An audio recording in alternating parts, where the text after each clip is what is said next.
तुम्ही जर चहाच्या उकळत्या पाण्यामध्ये 200 ग्रॅम पनीर 15 मिनिटासाठी भिजवून ठेवले, नंतर एका कढईमध्ये तेल घेऊन हे सगळे खडे मसाले ह्याच्यामध्ये घातलेत आणि मिनिटभर परतून मग नंतर कांदा एकदम बारीक चिरून घ्यायचा. बारीक चिरलेला हा कांदा ह्याच्यामध्ये घालून घ्यायचा आणि 1 मिनिटभर परतायचा. परतून झाल्यानंतर ह्याच्यामध्ये आलं लसूण पेस्ट घालायची. पुन्हा एकदा परतायचं. मग आपले नेहमीचे जे मसाले आहेत ते सगळे मसाले ह्याच्यामध्ये घालून घ्यायचे. अगदी हळद, तिखट आणि हिंग सुद्धा घालायचं. पुन्हा एकदा छान परतून घ्यायचं. 1 मिनिटभर गॅसवरती झाकण ठेवून शिजू द्यायचं. नंतर भिजवलेला काजूची पेस्ट तयार करून ही पेस्ट याच्यामध्ये घालून घ्यायची. छान हलवायचं. हलवून झाल्यानंतर मग टोमॅटोची प्युरी तयार करायची. लाल-लाल टोमॅटो घ्यायचे. ही प्युरी ह्याच्यामध्ये घालून घ्यायची आणि पुन्हा एकदा छान हलवून घ्यायचं.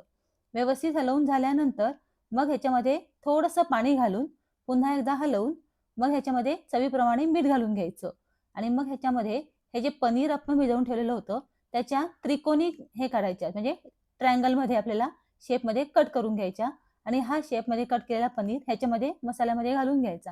ह्याच्यावरती झाकण ठेवून पनीर शिजेपर्यंत एक 10 मिनिटं शिजू द्यायचं.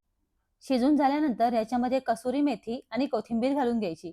असं केल्यानंतर तुम्ही सुंदर असा शाही पनीर कलिजा तयार तयार करता. रेसिपी आवडली असेल तर एक लाईक करून सबस्क्राईब करायला विसरू नका. बाय.